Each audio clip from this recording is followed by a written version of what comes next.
ಹೇ ಗಣಪ ಸಾಕಾರ ವಂದನೆ ಹೇ ಗಣಪ ಓಂಕಾರ ನಾರಾಪ್ರಿಯ ಹೇ ಗಣಪ. ಧನ್ಯವಾದ.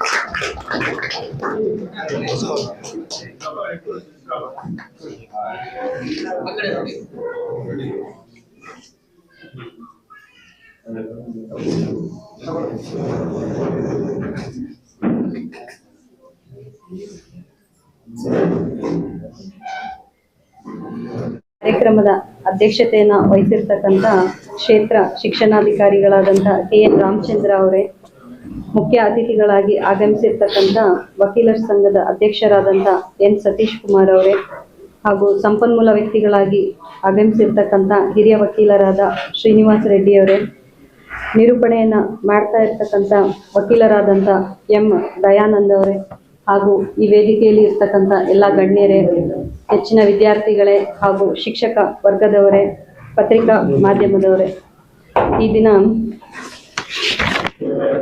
ರಾಷ್ಟ್ರೀಯ ಯುವ ದಿನಾಚರಣೆಯ ಅಂಗವಾಗಿ ನಮ್ಮ ತಾಲೂಕು ಕಾನೂನು ಸೇವಾ ಸಮಿತಿ, ವಕೀಲರ ಸಂಘ ಹಾಗೂ ಶಿಕ್ಷಣ ಇಲಾಖೆಯ ಜಂಟಿ ಸಹಯೋಗದೊಂದಿಗೆ ಈ ಒಂದು ಕಾರ್ಯಕ್ರಮವನ್ನು ಇಲ್ಲಿ ಹಮ್ಮಿಕೊಂಡಿದ್ದೇವೆ. ಜನವರಿ 12ನೇ ತಾರೀಕು ಸ್ವಾಮಿ ವಿವೇಕಾನಂದ ಅವರ ಜನ್ಮ ದಿನಾಚರಣೆ. ಅವರ ಒಂದು ಜನ್ಮ ದಿನಾಚರಣೆಯ ಸವಿ ನೆನಪಿಗಾಗಿ ಈ ಒಂದು ರಾಷ್ಟ್ರೀಯ ಯುವ ದಿನಾಚರಣೆಯನ್ನ ಆಚರಿಸಲಾಗ್ತಾ ಇದೆ. 1984ರಲ್ಲಿ ಈ ಒಂದು ಸ್ವಾಮಿ ವಿವೇಕಾನಂದ ಅವರ ಜನ್ಮ ದಿನಾಚರಣೆ ಎಂದು ರಾಷ್ಟ್ರೀಯ ಯುವ ದಿನಾಚರಣೆಯನ್ನು ಆಚರಿಸಬೇಕು ಅಂತ ಹೇಳಿ ಘೋಷಿಸಲಾಯಿತು. ಅಲ್ಲಿಂದ 1985ರಿಂದ ಪ್ರತಿ ವರ್ಷ ಕೂಡ ಈ ಒಂದು ಜನವರಿ 12ನೇ ತಾರೀಕು ಸ್ವಾಮಿ ವಿವೇಕಾನಂದ ಅವರ ಜನ್ಮ ದಿನಾಚರಣೆ ಎಂದು ಈ ಒಂದು ರಾಷ್ಟ್ರೀಯ ಯುವ ದಿನಾಚರಣೆಯನ್ನು ಆಚರಿಸಲಾಗ್ತಾ ಇದೆ. ಯಾಕೆ ನಾವು ಈ ಸ್ವಾಮಿ ವಿವೇಕಾನಂದ ಅವರ ಜನ್ಮ ದಿನಾಚರಣೆ ಎಂದೇ ಈ ಒಂದು ರಾಷ್ಟ್ರೀಯ ಯುವ ದಿನಾಚರಣೆಯನ್ನು ಡಿಕ್ಲೇರ್ ಮಾಡಲಾಗಿದೆ ಅನ್ನುವಂಥದ್ದನ್ನು ತಿಳ್ಕೊಳ್ಳೋದು ಕೂಡ ತುಂಬ ಮುಖ್ಯ ಆಗುತ್ತೆ.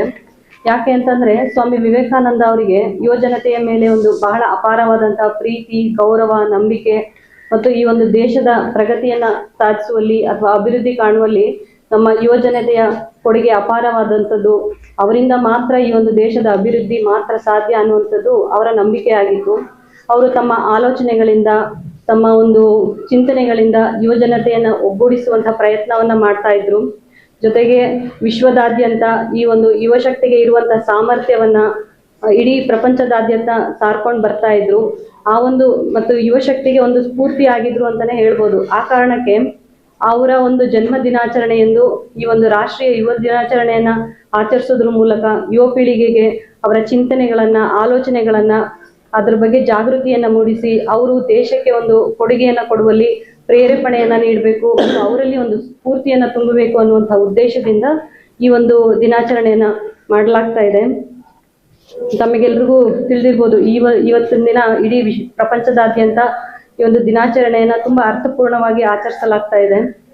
ಶಾಲಾ ಕಾಲೇಜುಗಳಲ್ಲೂ ಕೂಡ ಈ ಒಂದು ದಿನದಂದು ಕಾರ್ಯಕ್ರಮಗಳನ್ನ ಮಾಡಿ, ಹಲವಾರು ಕಾರ್ಯಕ್ರಮಗಳನ್ನ ಮಾಡಿ, ಅದರಲ್ಲಿ ವಿದ್ಯಾರ್ಥಿಗಳಿಗೆ ವಿಚಾರಗೋಷ್ಠಿಗಳಿರ್ಬೋದು ಅಥವಾ ಭಾಷಣಗಳಿರ್ಬೋದು, ಈ ತರ ಹಲವಾರು ಸ್ಪರ್ಧೆಗಳನ್ನ ಏರ್ಪಡಿಸಿ ಅವರಿಗೆ ಈ ಒಂದು ಸ್ವಾಮಿ ವಿವೇಕಾನಂದ ಅವರ ಚಿಂತನೆಗಳಿರ್ಬೋದು, ಆದರ್ಶಗಳಿರ್ಬೋದು ಅಥವಾ ಅವರ ಸಂದೇಶಗಳಿರ್ಬೋದು, ಅದ್ರ ಬಗ್ಗೆ ಅವರಲ್ಲಿ ಜಾಗೃತಿಯನ್ನ ಮೂಡಿಸೋದ್ರ ಮೂಲಕ ಈ ಒಂದು ಕಾರ್ಯಕ್ರಮದ ಉದ್ದೇಶವನ್ನ ಯಶಸ್ವಿಗೊಳಿಸಬೇಕು ಅನ್ನುವಂಥ ಪ್ರಯತ್ನವನ್ನ ಮಾಡಲಾಗ್ತಾ ಇದೆ. ಅವರು ನಮ್ಮ ಸ್ವಾಮಿ ವಿವೇಕಾನಂದ ಅವರು ದೊಡ್ಡ ಮಹಾನ್ ವ್ಯಕ್ತಿ. ಅವರು ಒಂದು ಯುವ ಜನತೆಗೆ ಒಂದು ಕರೆಯನ್ನ ಕೊಟ್ಟಿದ್ರು. ಏನಂದ್ರೆ, ಯುವ ಜನತೆಯನ್ನ ಬಡಿದೆಚ್ಚರಿಸಿ ದೇಶ ಕಟ್ಟುವಂತಹ ಕಾಯಕದಲ್ಲಿ ಅವರನ್ನು ತೊಡಗಿಸ್ಬೇಕು ಅಂತ ಹೇಳಿ ಒಂದು ಕರೆಯನ್ನ ಕೂಡ ಕೊಟ್ಟಿದ್ರು. ಅವರ ಎಷ್ಟೊಂದು ಸಂದೇಶಗಳಿದೆ. ಅದರಲ್ಲಿ ಕೆಲವೊಂದು ಸಂದೇಶಗಳನ್ನ ನಾನು ಹೇಳೋದಕ್ಕೆ ಇಷ್ಟಪಡ್ತೇನೆ. ಏನಂದ್ರೆ, ಅವರು ಕೆಲವೊಂದು ಸಂದೇಶಗಳಲ್ಲಿ ನಿಮ್ಮನ್ನ ನೀವು ನಂಬಿಲ್ಲ ಅಂತಂದ್ರೆ ದೇವರನ್ನ ನಂಬೋದಕ್ಕೆ ಸಾಧ್ಯ ಇಲ್ಲ. ಅದಕ್ಕೆ ಯಾರನ್ನ ಮೇಲೂ ಕೂಡ ಅವಲಂಬಿಸಬೇಡಿ, ಯಾರಿಂದನೂ ಕೂಡ ಭಯಪಡಬೇಡಿ ಅನ್ನುವಂಥ ಸಂದೇಶವನ್ನ ನೀಡಿದ್ರು.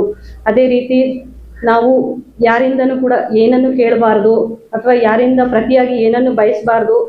ನೀವು ಏನು ಕೊಡಬೇಕು ಅಂದ್ಕೊಂಡಿದ್ದೀರೋ ಅದನ್ನು ನೀಡ್ತಾ ಹೋಗಬೇಕು, ಕಡೆಗೆ ಅದೇ ನಿಮಗೆ ವಾಪಸ್ ಹಿಂತಿರುಗುತ್ತೆ ಅನ್ನುವಂಥ ಸಂದೇಶವನ್ನು ಕೂಡ ತಿಳಿಸಿದರು. ಅದೇ ರೀತಿ ಅವರು ಯುವಜನತೆಗೆ ಒಂದು ಸಂದೇಶವನ್ನು ಏನು ನೀಡಿದರು ಅಂತಂದರೆ, ನೀವು ಜೀವನದಲ್ಲಿ ತುಂಬ ಉತ್ತಮವಾದಂತಹ ಆದರ್ಶಗಳನ್ನು ಇಟ್ಕೋಬೇಕು ಮತ್ತು ನಮ್ಮ ದೇಶದ ಹಿತವನ್ನು ಗಮನದಲ್ಲಿಟ್ಕೊಂಡು ನಿಮ್ಮ ಬದುಕನ್ನು ಕಟ್ಕೊಳ್ಬೇಕು ಅನ್ನುವಂಥದ್ದು.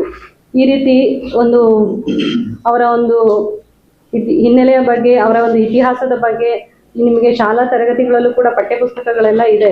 ನೀವು ಯುವಜನತೆ ಏನಿದ್ದೀರಾ, ಅವರ ಒಂದು ಆಲೋಚನೆಗಳಿರ್ಬೋದು, ಅವರ ಸಂದೇಶಗಳಿರ್ಬೋದು, ಅವರ ಒಂದು ಏನು ಜೀವನದ ಮೌಲ್ಯಗಳಿರ್ಬೋದು, ಅದನ್ನೆಲ್ಲ ಅರ್ಥ ಮಾಡಿಕೊಂಡು ಈ ಒಂದು ಏನು ಕಾರ್ಯಕ್ರಮದ ಉದ್ದೇಶ ಇದೆಯೋ ಆ ಉದ್ದೇಶವನ್ನು ಈಡೇರಿಸುವಂತಹ ಪ್ರಯತ್ನವನ್ನು ಮಾಡಬೇಕು. ನಮ್ಮ ದೇಶಕ್ಕೆ ಒಂದು ತಮ್ಮ ಕೊಡುಗೆ ನೀಡುವಲ್ಲಿ ಯಶಸ್ವಿಯಾಗಬೇಕು. ನಮ್ಮ ಹಿರಿಯ ವಕೀಲರಾದಂತಹ ಸಂಪನ್ಮೂಲ ವ್ಯಕ್ತಿಯಾಗಿ ಬಂದಿದ್ದಾರೆ. ಅವರು ತಮಗೆ ಈ ಒಂದು ಕಾರ್ಯಕ್ರಮದ ಬಗ್ಗೆ ಹೆಚ್ಚಿನ ಮಾಹಿತಿಯನ್ನು ಕೂಡ ತಿಳಿಸ್ಕೊಡ್ತಾರೆ. ಆ ಒಂದು ಎಲ್ಲ ವಿಚಾರಗಳನ್ನು ತಿಳ್ಕೊಂಡು ಈ ಕಾರ್ಯಕ್ರಮದ ಒಂದು ಉದ್ದೇಶವನ್ನು ಅರ್ಥ ಮಾಡಿಕೊಂಡು ಅದನ್ನು ಯಶಸ್ವಿಗೊಳಿಸಬೇಕು ಅಂತ ಕೇಳ್ಕೊಳ್ತಾ ಈ ಒಂದು 2 ಮಾತನಾಡಲು ಅವಕಾಶ ಮಾಡಿಕೊಟ್ಟಂತ ತಮ್ಮೆಲ್ಲರಿಗೂ ಧನ್ಯವಾದಗಳು.